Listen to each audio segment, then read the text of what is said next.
राहुल गांधी क्या कहते हैं? सर, राहुल गांधी ने लोकसभा में जाहिर तौर पर रणनीति, आप महिलाओं को नाराज नहीं कर सकते। और ये बात जैसा पूजा ने कहा कि ये महिलाएं थी जिन्होंने पक्ष और विपक्ष को एक साथ जोड़ दिया। लेकिन राहुल गांधी ने दो बड़े मुद्दे उठाए, जिसमें एक सबसे पहला मुद्दा था ओबीसी का। उन्होंने कहा कि ओबीसी का आरक्षण इसमें होना चाहिए। ये बात अलग है क्योंकि राज्यसभा में एक और बात कही गई कि ओबीसी का आरक्षण तो हो, संशोधन भी पेश किया, ओबीसी के आरक्षण के साथ साथ ये बिल हाथों हाथ लागू हो। अर्थात राहुल गांधी ये बताना चाहते हैं देश की संसद से, पूरा इंडिया गठबंधन या कांग्रेस ये बताना चाहती है कि ये केवल राजनीतिक बिल है। अगर मंशा है तो 24 में लागू कीजिए, अगर मंशा है तो ओबीसी का भी करिए। लेकिन सरकार का इस पे, या भारतीय जनता पार्टी कहती है कि 27 सालों से बिल रहा, मनमोहन सिंह बिल लाए, राजीव गांधी बिल 1987 में भी हुआ, तमाम चीज़ें, आपके समय ओबीसी आरक्षण क्यों नहीं दिया गया?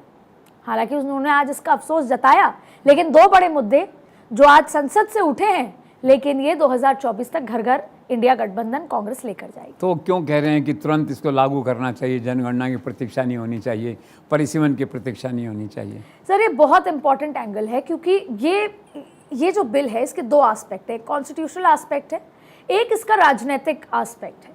तो राजनीतिक एस्पेक्ट के लिहाज से जब 2010 में मनमोहन सिंह जी ये बिल लाए थे, उस बिल में बिल्कुल भी नहीं था कि इसके लिए जनगणना या इसके लिए परिसीमन की जरूरत है। अगर वो बिल उस समय लागू हो जाता, राज्यसभा में तो पास हो ही गया था, लोकसभा में अगर पास हो जाता तो वो बिल हाथों हाथ लागू होता।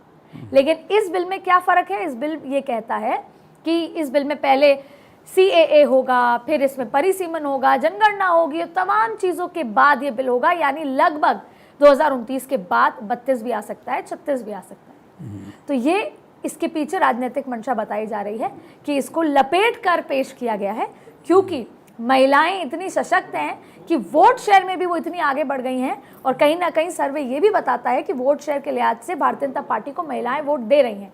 ऐसे में भारतीय जनता पार्टी बड़े एस्पेक्ट से गेम खेल रही है और कांग्रेस जाति ओबीसी के लिहाज से उनको काउंटर करने की कोशिश कर रही है। ओबीसी की बात अगर हम करें तो राहुल गांधी का तर्क स्टैंड नहीं करता है।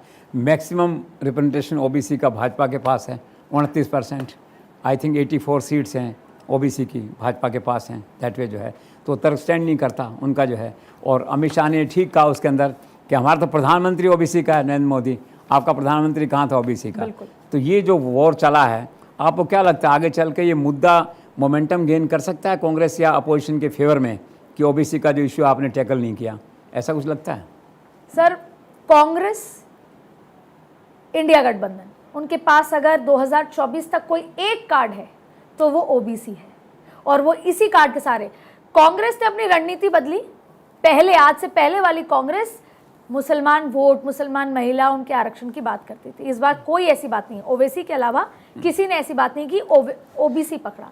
अगर हम 1931 का जो जाति जनगणना के लिहाज से बात करें तो ओबीसी 52 से 54%, कभी 52 कभी 54% माना जाता है, यानी बहुत बड़ा वोट बैंक देश में अगर ओबीसी को साध लिया। और वैसे भी सर, भारतीय जनता पार्टी तो ब्राह्मण और बनिए की पार्टी मानी जाती थी। अब वोट बढ़ाने के लिए उनको ओबीसी का रास्ता लेना पड़ रहा है। और इंडिया गठबंधन तो पार्टी ही ओबीसी वोट बैंक की है, या पूरा गठबंधन। तो ऐसे में इनके पास इकलौता जो तुर्क का इक्का है वो ओबीसी है। ओबीसी महिलाओं को ये बताना कि आरक्षण तो मिल रहा है SC ST को, आपको नहीं।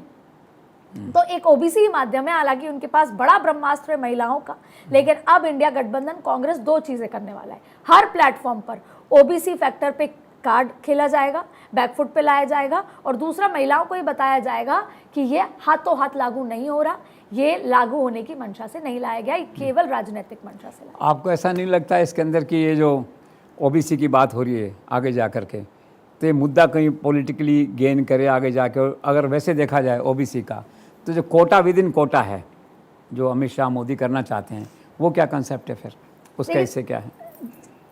देखिए सर, राहुल गांधी ने ओबीसी का जिक्र करके भाजपा को संसद में इसलिए तो मजबूर कर दिया कि अमित शाह को उस बात का जवाब देना पड़ा। अमित शाह आंकड़ों के मास्टर हैं। उन्होंने अपने 29% उनके पास सांसद हैं, रिप्रेजेंटेशन है लोकसभा में, वो बता दिया। 85 सांसद हैं। उन्होंने ये बता दिया कि हमारा तो मुख्य प्रधानमंत्री ही ओबीसी है, जिसका जिक्र आपने किया। लेकिन सर, ओबीसी में अभी हाल ही में एक विश्वकर्मा योजना आई जो बहुत चर्चित थी।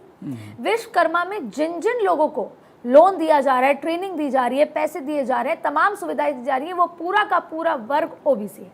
ओबीसी यानी कि 30 लाख से ज्यादा हाउस होल्ड को सीधा सीधा बेनिफिट, तो वो direct OBC house hold impact हो रहे हैं।